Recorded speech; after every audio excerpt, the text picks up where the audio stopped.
Hey everyone, welcome to the Movie Goers podcast. My name is Jordan. You can find me on all socials at Jordy B Writing, And I'm Darius. These are up in the area on all socials. and we'll be reviewing Flight. This movie came out in 2012. The cast is Denzel Washington, Don Cheadle, Kelly Riley, John Goodman, Bruce Greenwood, Melissa Leo, Tamara Tooney, Nadine Velasquez, and Brian Garrity. Flight is about a commercial airline pilot named Whitaker, played by Denzel, who has a problem with drugs and alcohol, though so far he's managed to complete his flight safely. His luck runs out when a disastrous mechanical malfunction sends his plane hurtling towards the ground. Whip pulls off a miraculous crash landing that results in only six lives being lost out of 102. Shaken to the core, Whip vows to get sober, but then the crash investigation exposes his addiction. He finds himself in an even worse situation. So All right. I'll toss it to you for Act One. Well, first, what made us pick this movie is it is topical. Planes are falling out of the sky, and we decided to freak ourselves out for summer travel. And Denzel's a great actor, so it's two birds, one stone. Breaking this movie down in three acts. Act one is very obviously called The Crash, which is when we're introduced to Captain Whip Whitaker's Denzel's character. He's an airline pilot who is charismatic but struggling with substance abuse, and by that we mean all of the substances. Off the rip, I understand this is a pretty off the beaten path Denzel Washington movie, but if you've ever heard someone say that Denzel just plays himself or he plays the same character over and over again, I would suggest that they watch this movie. It stretches him and takes him to different places. And it's not a Denzel movie. It's really different than what you're used to from him. And so that's my first observation off the rip. Tossing it to you. So my first observation for this movie is one, so I love the the opening scene, how it just pretty much tells you everything about you need to know about this guy Yes. off rip. He's waking up at 7 a.m. He got a flight in less than 2 hours. He's in the bed. You see beer bottles everywhere. He's laid up with a beautiful flight attendant. If I Um, may, wake yeah. up, we're using that very loosely because he probably went to Well, sleep like yeah, 40 minutes before they this. probably took like a 30-minute nap. They probably Yeah, took a power like, nap. anyways, carry on. Yeah, he's got the coke by the side of the bed.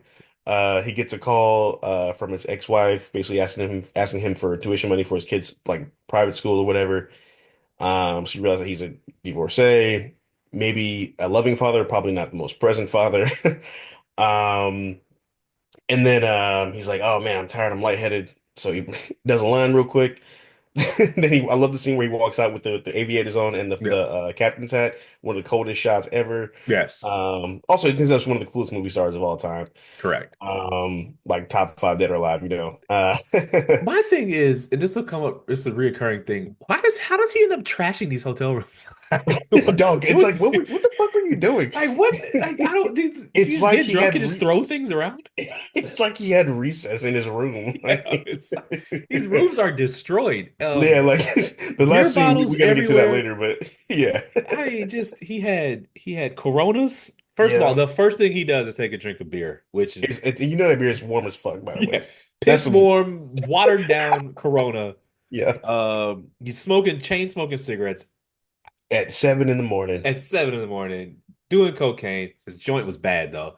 Yes, Lord Um, Jesus. and yeah, I mean he's drinking, literally drinking, not from last night, drinking both to 2 hours to go before the flight. Yes. Um, and then he gets on the plane and He makes a mimosa, basically. well, that's when the plane's in the air, but like he get Oh, while right, walking right. on Yeah. the plane, the movie is really good about telling you that he's not hiding it as well as others are hiding it Yeah. because Margaret, the flight attendant, just has a look like, man. Like, oh, damn, again. Which it's clear he's people who know him are know that he does this. And so Yes. like it was alarming that no one just shut the shit down. But she just has this look and she's just like, you gonna give me to church on time? And he's like, yeah, save me a seat. You And know his damn well co he ain't never gonna go. and his co-pilot is like, you all right, man? Um, his co-pilot's like just giving like you good, bro? Like He you sure literally you need to asks be him. doing this right now? I don't know, man. You look a It's little like, fucked you all up. right, man? And he's like, oh man, just look tired. 3 days on, 2 days off 2 days tomorrow. off tomorrow. I'm off tomorrow. And you know what's crazy about this movie is the fact that like as we all have jobs and stuff, whatever. It's like, you have those days where you're like, it's gonna be a chill day, Yeah. smooth sailing at work, It was a little whatever. hour and a half flight. He was Yeah, flying from our flight. Florida He to probably Georgia. genuinely was. He genuinely, I'm sure, was just like, "Hey, I'll just do a little coat. Yeah. I'll touch down back in Atlanta in an hour. These I'll planes fly probably themselves these days. right. I'll probably hit Little up Shorty. autopilot. I'll probably hit up old girl when we get out of work. That I whoop de whoop. You know what I'm saying? Like, even so, when he does the oxygen, I was reading up on that. That's actually like a hangover cure, which is why he Yeah. kept taking hits of oxygen. Because remember earlier he said he was lightheaded. So basically, that's his best way. That's like a pilot, not pilot thing. That's something you can do to kind of, rejuvenate yourself, which is crazy. And so I didn't know that. I thought that was just a movie thing. So, oh, Oh is no, that that's like the Vegas things where you can in Vegas you can like one of their they have like mobile trucks that'll bring you IVs for your hangover. yes, correct. I was gonna Uh, say it's basically the same thing as like a liquid IV or whatever. Yeah. okay, fair enough. So he gets on the plane. Hmm. Not you said he made a mimosa. It was a vodka orange juice. It was yeah, But yeah, yeah. but the audience should know he took like a Three vending machine vodka like this and yes, poured through a vending machine about the orange size of juice a like phone. this and poured three mini Airplane vodkas into bottles. it. It was a Yeah. triple vodka. Just so you know, that's just what he was that much of an alcoholic. That's just That what was a he vodka. That was a vodka with light orange juice. That was yeah, I'm like, dude, three? Um, and so yeah. they get a little turbulence. He fights it. He's a very skilled pilot, He's and he very fights through good. the turbulence and he hands it off. And then, what you got? Yeah, that's when he makes the bottles and he Yeah, goes back there. There's the so yeah, he goes to sleep. yeah, The co-pilot is doing the thing and sorry, yeah. fire truck's passing.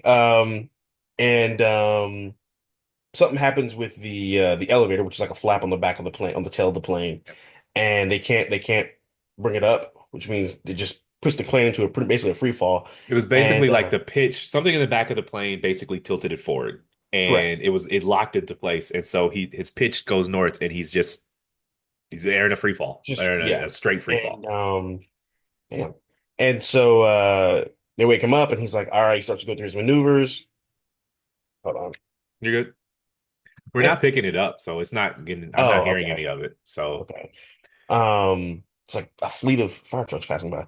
And then there's so they start dumping the fuel. yeah, They do whatever all the I don't know a lot about planes, but they do yeah. press all the buttons, do all the mechanisms.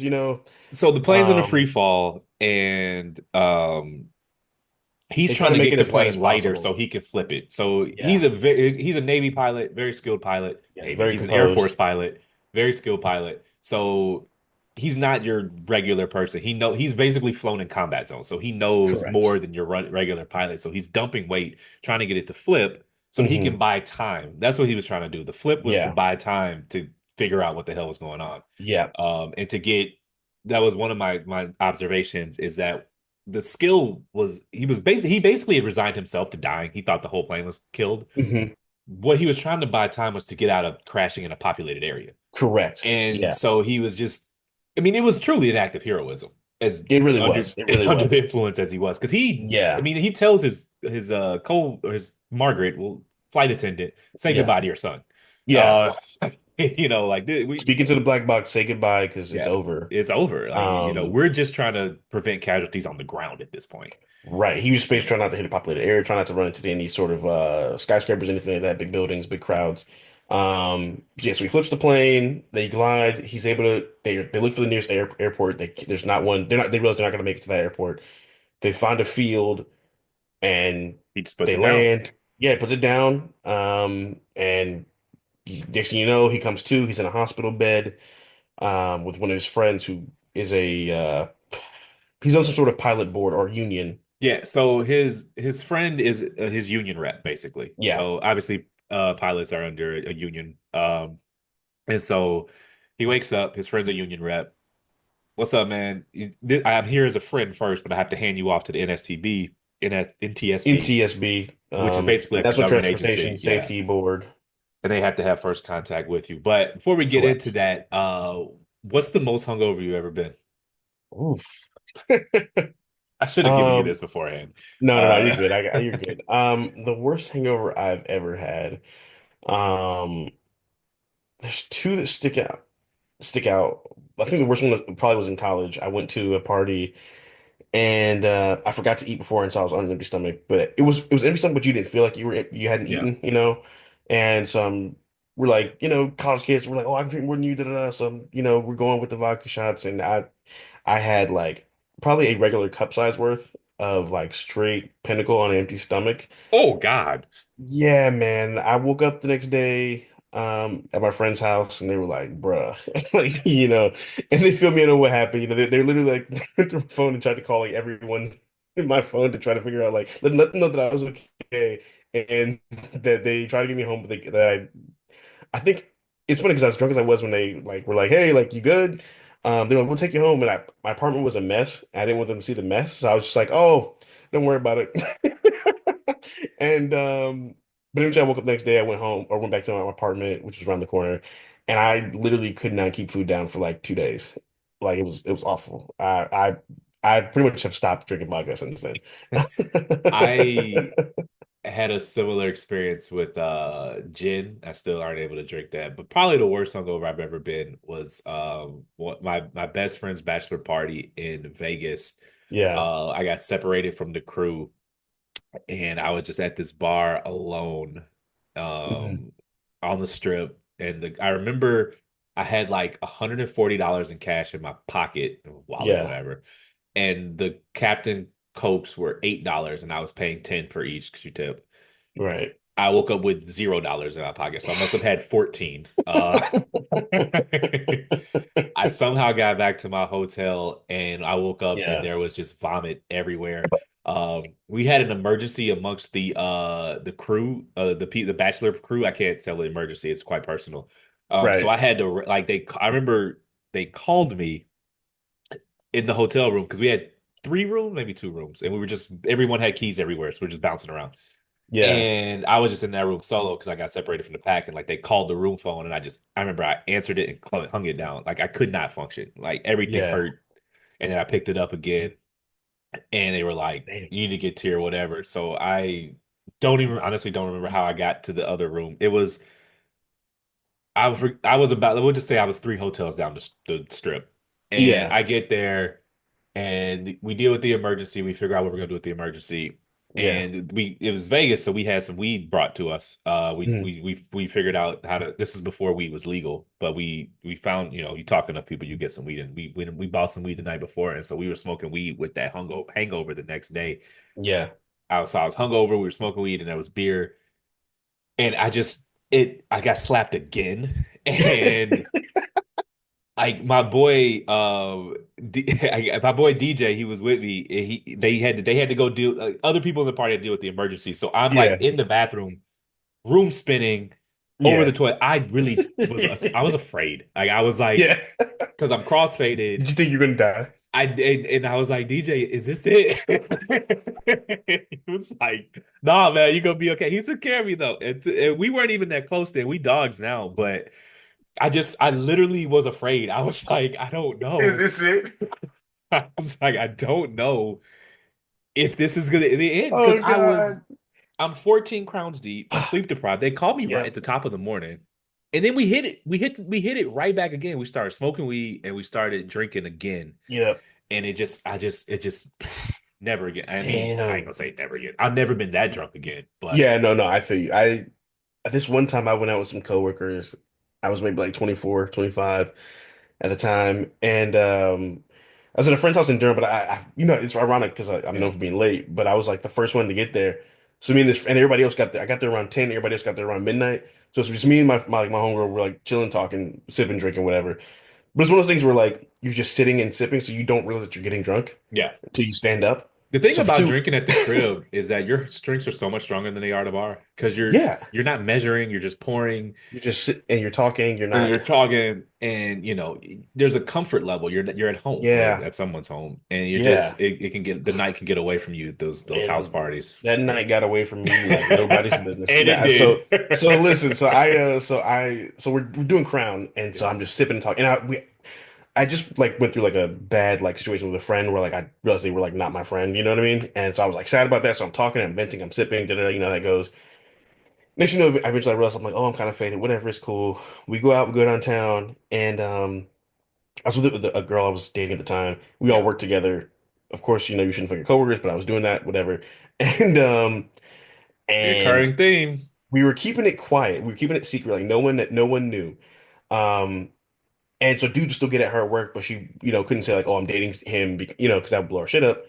And so we were at this Red Club on Glenwood. It's no longer open now, but we were there, and we see a coworker. I see a coworker talking to her, and I was like, I've talked this shit at work. I'm not doing this shit like outside of work. So Yeah. I like go over there, and I don't remember. I think I might have tried to kiss her or something like that, whatever. But she didn't want to blow up the spot, whatever. She was like, oh, whatever. And I was like, all right, cool. So I got mad, and then so I spent the rest of the night like trying to make her jealous. With like remember I'm going off crown like I'm not logical This at is out all. of the player rule book. And so, and so, You did not keep it peace. I did Uh, not. And so I was just like flirting with like one of her friends or whatever. And I didn't remember it in real time, but I said like some wild shit and they like left and I followed them out the club and we go sit in the car for a minute. I'm like, we're sitting in silence. I'm like, well, this is weird. So I text her. I'm like, hey, you good? What's going on? And she's like, do you not remember anything? I was like, no, what happened? And she tells me what I said to her friend. And I was like, what? No way. And she's like, yeah. So I was like, well, this is awkward. So I just get out the car and walk down the street and Uber home.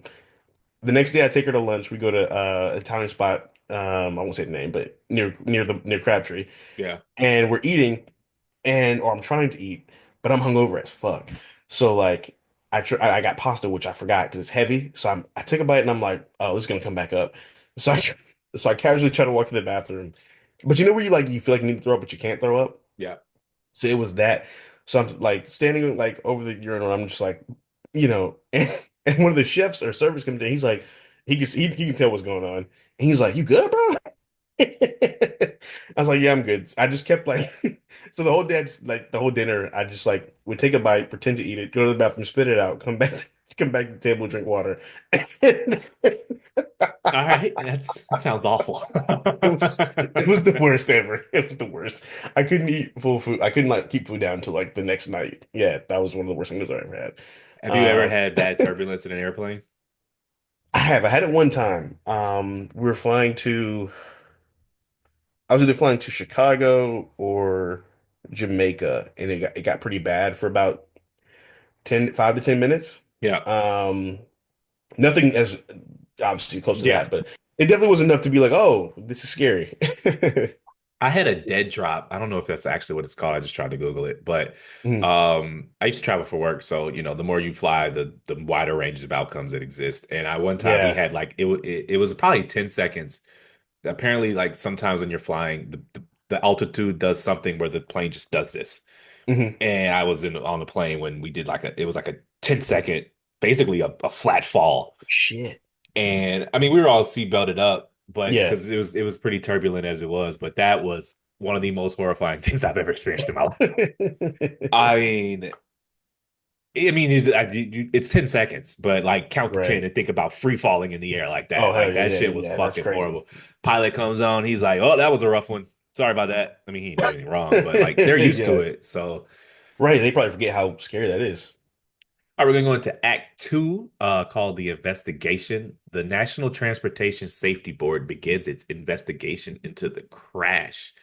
One of my favorite parts about this segment is that every time he explains the story to somebody, he changes the alcohol and the amount's always small, but he changes it. Like he tells Don Cheadle's character, Right. "I had a couple of beers," and then but both he's like a couple of beers, and then he Yeah. tells Margaret at the funeral, "We went out last night. We had 2 glasses of wine," and she's like, "You went out and had 2 glasses of Had wine." 2 glasses of wine at dinner. Like, I was What's like, "Nah, I'm the tripping." name of the restaurant? Yeah. I will my one of my critiques of the movie, I like this movie, but it wasn't perfect. That whole scene in the Yeah. hallway with the dead guy, with the cancer guy and her, they could have Oh cut all yeah. that. That was just that I don't know why that was there. That didn't really do much for me at It all. didn't really move the plot. They just could have had him meet her without the It's a two dying hour and man. 18-minute movie that could have cut that 10 minutes out. But anyway, what Yeah, you got for Act Two? agreed. What was I gonna say? Yeah. So John Goodman definitely provided some much needed levity to this movie. Underrated actor, man. I mean, Yeah, he's he he's really got some is. credits on him. No, he does for real. He's in a lot of classics. Um, yeah, so when he shows up, he's like with the fucking bag of vodka and Red Bull and Yeah. porn mags and shit. I'm like, let me Porn talk about mags? an How age old are movie. these niggas? Right, yeah, like like Porn mags? he can't use his phone. I'm confused. Like, oh my God, you're still beating off the still pictures in a magazine? Right. Yeah, why don't you bring out a Playboy? That's crazy. I just that really aged those two right there. No, it really did. It really did. He's like, I know you need some nudie mags. Nudie mags and booze. That's what you think I need after a plane crash. Right, and cigarettes. A carton of Like, cigarettes is crazy. anyways, I wonder though, like, was that his only friend? I really think so. I think so. What a lonely existence. Your only friend's your drug dealer. Uh, Yeah, that's really about as lonely as it gets, I think. yeah, he went to the cabin to get drunk alone. So, True. That's you true. know, Yeah. And even oh yes, even with the girl he met in the hallway, Nicole, like obviously addiction's a strong is a character in the movie pretty much. yeah, And it's kind of interesting the way that the irony of her landlord basically saving her life by yeah, hounding her. Because if he hadn't wasn't at the door, wouldn't hound her for that money, yeah. she probably doesn't wake up. No, not at all. Which is why, even like progressive drug advocates will say, if you're gonna shoot up, don't shoot up alone because Yeah. that can happen. Yeah, so I wasn't really feeling the B plot of this movie. Hmm. I don't like the girl needed to be there because there needed to be something else going on, but it Right. really just felt like something tacked on at the end. Like I just didn't Hmm. really they needed Denzel to do something else. It couldn't just be him talking to the camera for 4 hours or two Right. hours. But everything to do with her, I just was like, I'm not interested in this. Like they sent her to like some porn shop. That was weird. Yeah, that And was crazy. then I That was get odd. I get why they had to meet in the hallway because they had to find some reason of him to know her to pull over, to save her, which it Yeah. all just felt a little clumsy to me. I wasn't really feeling the B plot of this one. Yeah, I think the romance was a little clunky. I mean, it was also a trauma bond, but and Yeah. I will say I think they needed her character one because you in order to well, it just helped further highlight Whip's addiction issues, like the Yes. fact that he was not willing to seek help, he was not willing to admit Yeah. his he had a problem. She had a near-death experience similar to him. Yeah.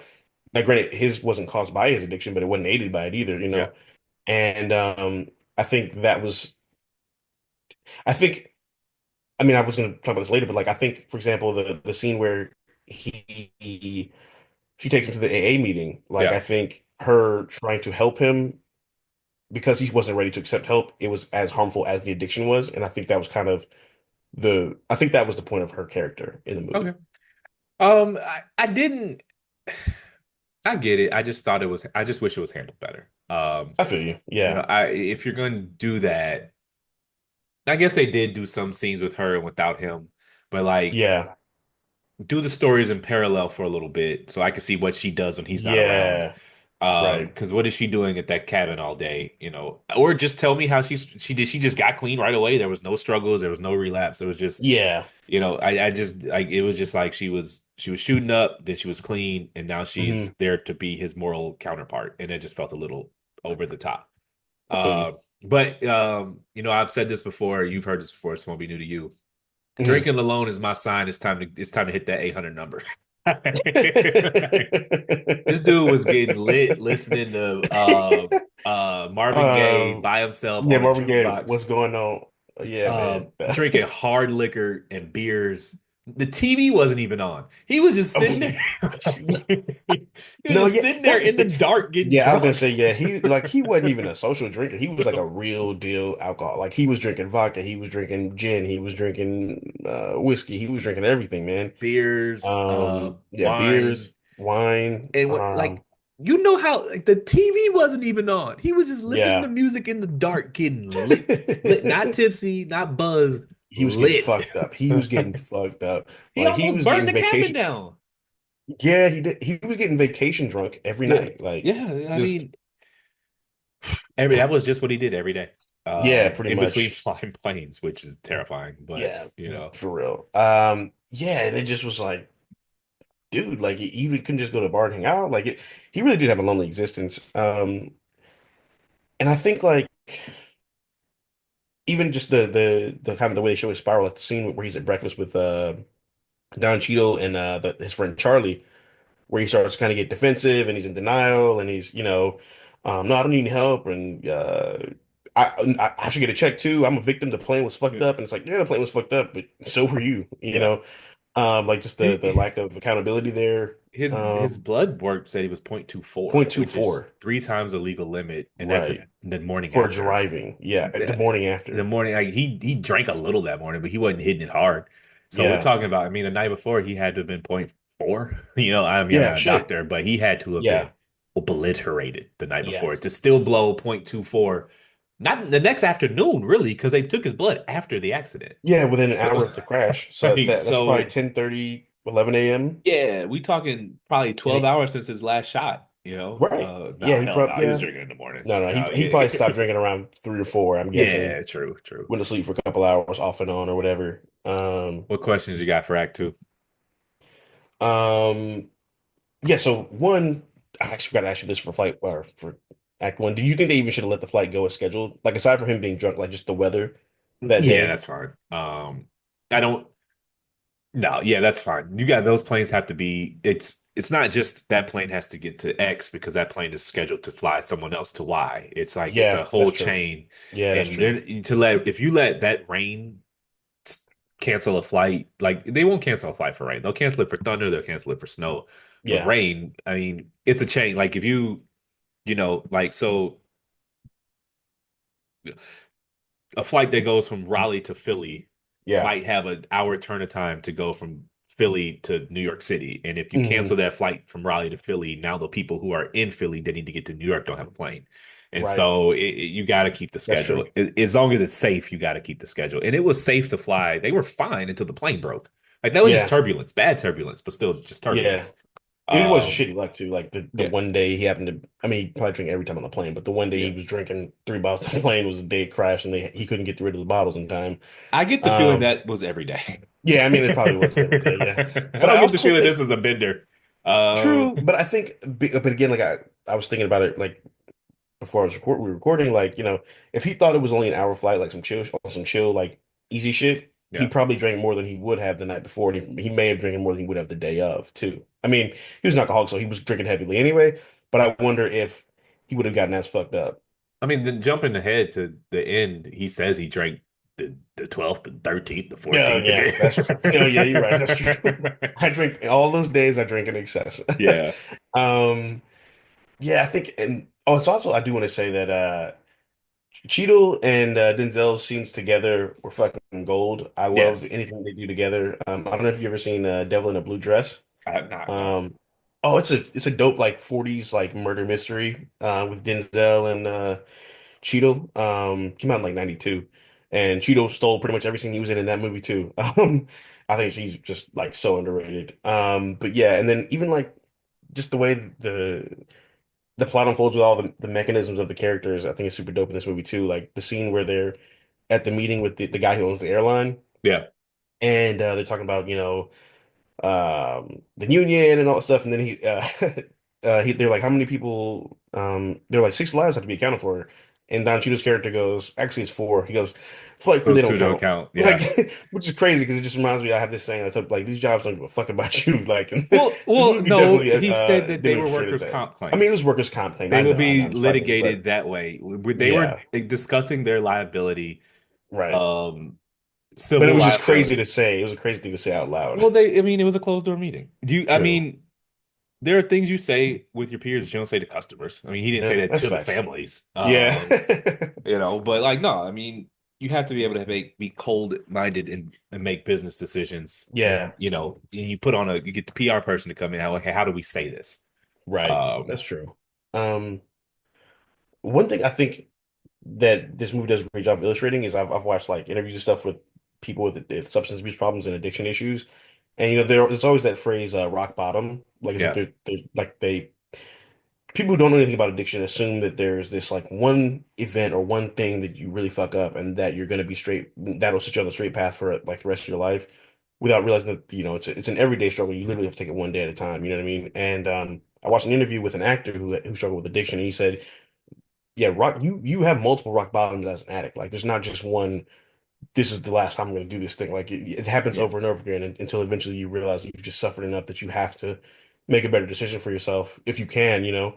Um, and I feel like one of the rock bottoms in the movie for Denzel's character was when he went to Trina's funeral. Yeah. And he's basically begging Harriet, I think it was her name, Harriet, I want to say. Margaret. Yeah, Margaret. He's like Yeah. basically begging her to lie for him. Like, I didn't drink a lot. Like it almost reminded me like those scenes of like in movies where like someone has like a heroin problem or like a crack problem. They just like, let me get like they just do Yeah. anything for that one hit, that one last hit. Well, also, Uh, well, one, he's badgering the witness, but two, right. he's just drunk the whole time. So, like, Yeah. like you lose sight of that because you're used to seeing him, but the Right. character is drunk the whole time. Like The whole he time. Yeah. brushes his teeth with beer. We literally see him roll out of a bed Right. and drink a beer. Um, so what were your questions for Act Two? Um, okay, so do you think that getting help when you're not ready is more harm than can cause more harm than good? I mean, Like the n scene when he went to the AA meeting where he just like couldn't handle it. no, I mean, I think Captain Whip Whitaker was on such a self-destructive path that Yeah.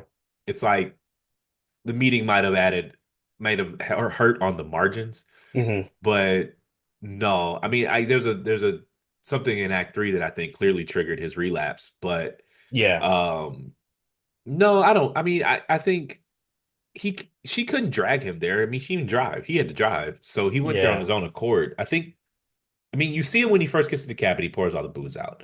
So he's clearly struggling with this. Yeah. He tells his only friend, John Goodman's character, I don't need any vodka. Like you see him, he doesn't announce I'm done drinking, but like you see him try to quit, Yeah. and every time, it's just how he coped with bad news, and he was getting a lot of bad news in this movie, So, Right. I mean, it's not you don't excuse the actions For sure. post Yeah. post airplane, but he was looking at prison time. Right. This wasn't a small thing to deal with. He was looking at very serious prison time, and Yeah. that's what he used to cope. So, And so I do have another question for you for Act Two.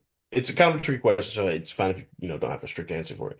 Do you have in your mind, do you have a specific definition or like barrier for alcoholism? well, I mean, there's a definition of like chemical dependence. If you needed to like function, that's clearly. Right. Um,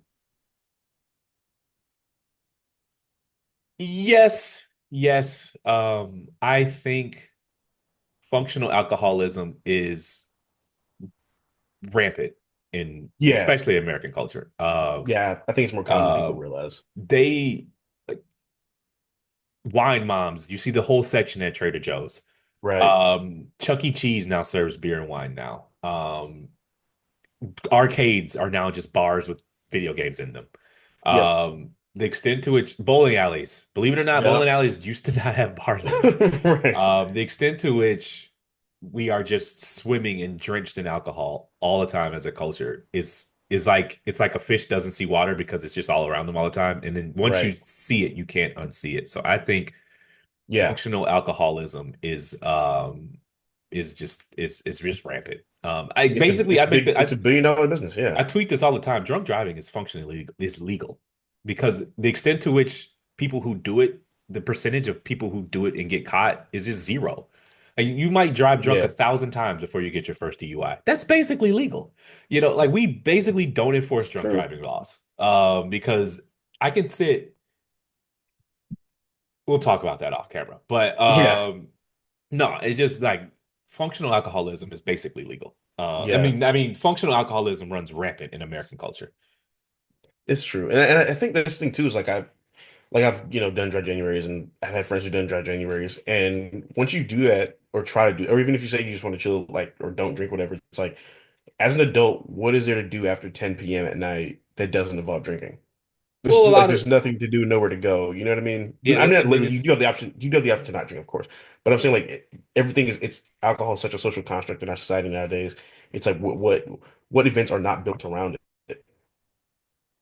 No, it's like that's one of the biggest things people who get dry explain about is that just there's nothing to do. But Yeah. your time frames change. Like it's not normal for. I mean, I'm 36. It's not normal. Like people my age, my peers aren't out at 1 a.m. They just do fun stuff during the afternoon. Like they have families and kids and they don't they Right, just right, they're in the house at 10 o'clock. So you're supposed to age out of wanting to do things at 1 o'clock in the morning. I haven't, but right, um, that goes into, millennial perpetual adolescence. But no, it is true that there are increasingly, vanishingly few things to do that don't involve a booze, but they exist. And right. but no, like I mean, I just said earlier, there's booze at Chuck E. Cheese, which is a kid's place.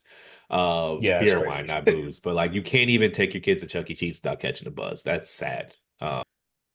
Act three, we're gonna call the confrontation and redemption. The NTSB hearing approaches, and Whip must confront his past and his addiction.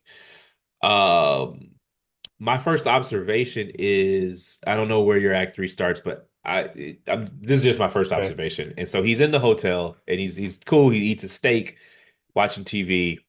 He looks out the window and he sees that plane take off.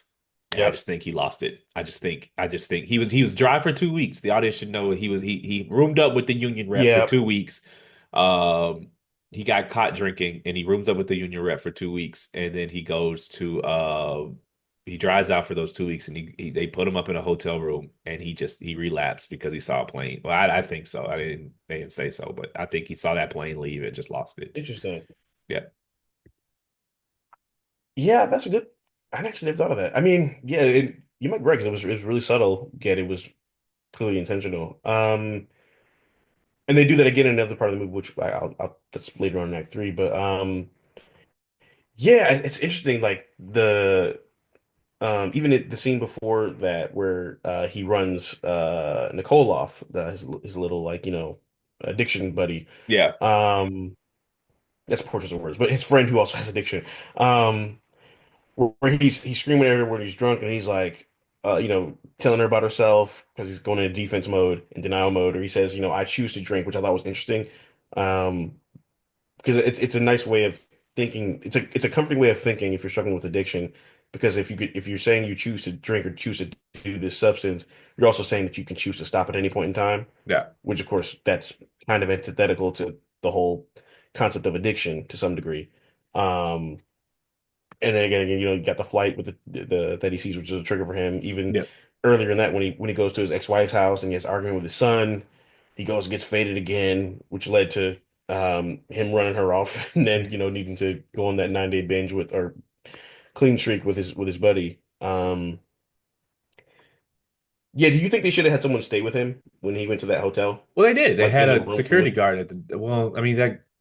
No, I mean like in the room with him. Well, this gets to be where it's a movie. The door's jammed, the window. That was a bit Hollywood. Yeah, They yeah, did what they right. cleaned out the minibar. They put a security guard on the Mhm. door. They're supposed to plan for the adjoining room to be propped open and him to hear the wind come through and not. That's where it gets to be a movie. Yeah. I think you can't put someone in his room. There are privacy concerns there. Right. But you put a door. The guards, like, no one's came in and out of but room service. You paid this Yeah. dude probably handsomely to sit at the door. You took all the Hmm. booze out of the room. I'm sure you put the tab on someone else's credit card. Order whatever you want. Watch TV. We just got to get you to 9 a.m. Yeah. They Just probably get you left him at 9 a.m. 10 p.m. You figure he sleeps for 8 hours. What could Hmm. go wrong? I mean, and everything went wrong. That's where that's where it gets to be a movie where you get Yeah. the adjoining room gets the, but we are still Yeah. watching movies, but True. Also, how the fuck do you drink an entire mini bar and not die? Like so we went back to it, Act One. I like, how did he destroy that room? He hit his head. I'm like, what the the fuck you the doing? yeah, he failed trying to. I'm assuming he failed trying to go to the bathroom. Yeah. The curtains were ripped down. Shit was thrown everywhere. The fridge was empty and on the floor. Like It looked like a frat party. I was like, dude, no, it looked like you would assume there were 10 other people in the room with him yeah. if you saw the damage You in that thought he room. ordered hookers. Um, Again, that's where you get to be a movie. How'd the guard not yeah, hear any of that? You know, right. And he likes to get drunk to music, so I'm sure he had music playing at some point. yeah, Um, then of course they call in his drug dealer John Goodman to give him some coke and the what they call it, the Cocoa Puff, the cigarette with yeah. the cocaine at the end of it. So I mean, I'm not familiar with it, but I guess the cocaine brings you back to life and wipes the hangover out and makes you Yeah, presentable. You're still drunk, yeah, but you're high on cocaine too, you're so you're able functional. you're able to present not drunk. Though Yeah, I you're imagine functional. everyone said he always smelled like booze, so I imagine that you could smell it on him. True. But I tell you But yeah. one thing, at that hearing, I'd have told that lie. Oh hell yeah, shit. I'd have been like, I don't know. I heard she be drinking. Yeah, man. I mean, she's dead and gone. I mean, we was just fucking. I ain't really. We my wife. And I'd have you put right. that on her. And we Yeah, I already did. established that no one caused the plane to crash. It was a mechanical failure. Right. So it really So didn't matter who was who drinking. drank the vodka? And I would have just. I'd have told Yeah. that lie. Yeah, I think I would have lied and then I would have went into retirement and just cashed out Uh, personally. yeah, I mean, he did what 13 months in prison? How many times? He was 13 months when he gave his monologue. Yeah, when they show him later. I think he said he had like 4 or 5 more years left. He just Yeah, and then last scene of the movie, he's talking to his he doesn't talk goes he has a visitor, talks to his son, and he's like, I gotta write a college essay about the most fascinating person I'd never met. Then he asks him, who are you? That shit hit like a ton of yeah. bricks. In the movie, I think that's the last. That ends right. Yeah, that's the last time of the movie. And then you hear the plane fly Yeah. overhead. And then the thing is that like you never really heard his son the whole movie. You know, that was really Yeah. the only time he talked to him. So it was fitting. Hmm. Did you think he would relapse in that hotel room? When I Because first saw before it, your very first viewing, okay, so but you mean before or after I saw the second room with the mini bar? when he takes the vodka, he sniffs it and he puts it back on the refrigerator and he walks away. What do you think was going to happen? Oh, for a split second, yeah, for a split second, I thought, 1 second, yeah, for a split second, I thought that he,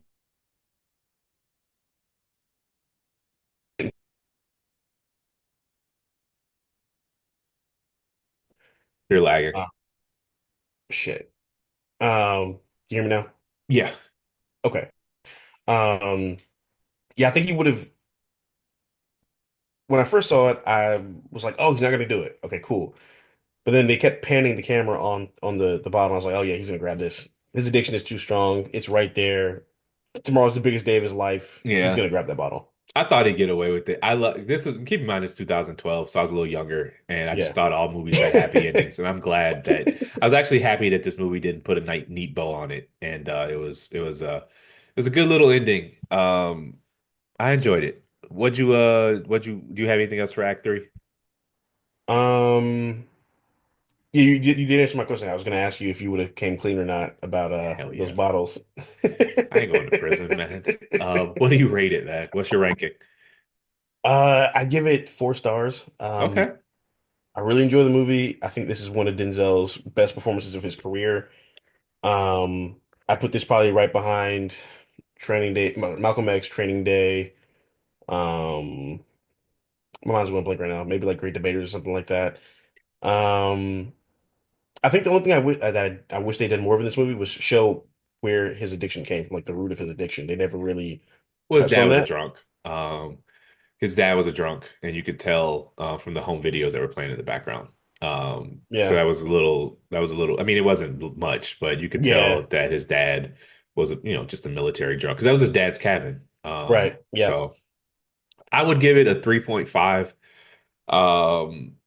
Great movie, enjoyable. Just anytime it's on, I like to watch it. It's a good movie. As far yep, as ranking the Denzels, obviously Malcolm X, John Q. This one is in there. Training Day is in there. And then yep. I would say, I like that movie Fences. So I'm gonna put that as my fifth. You know Put what? I Fences love in there. Fences. I thought he should have won an Oscar for Fences, I'm actually. gonna give him Fences. So we're gonna Um, go Malcolm X, yeah, Training Day, John Q, Flight, and Fences for me is my five. okay, I'm not mad at that. That's a good list right there. Trying to think of another one. I feel like I made. Oh, Glory. I forgot about Glory. Um,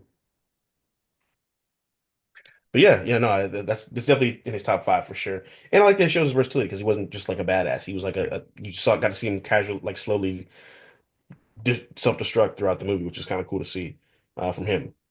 Yeah, I agree. It's a different place that he took it to a different place and he wasn't, a superhero. So, all right, thanks for listening. My name is Darius. D's all up in your area on all socials. And I'm Jordan. Jordan be writing on all socials. Please rate, like, subscribe. We are Moviegoers Pod on all socials. Moviegoers PD on Twitter. That is Moviegoers PD on Twitter. And for any future movie recommendations, you can reach out to us via email at moviegoerspod@gmail.com. That's moviegoerspod@gmail.com. Thanks for coming to the movies with us. Tune in. We'll be back next week with another episode. And that's a wrap on the moviegoers.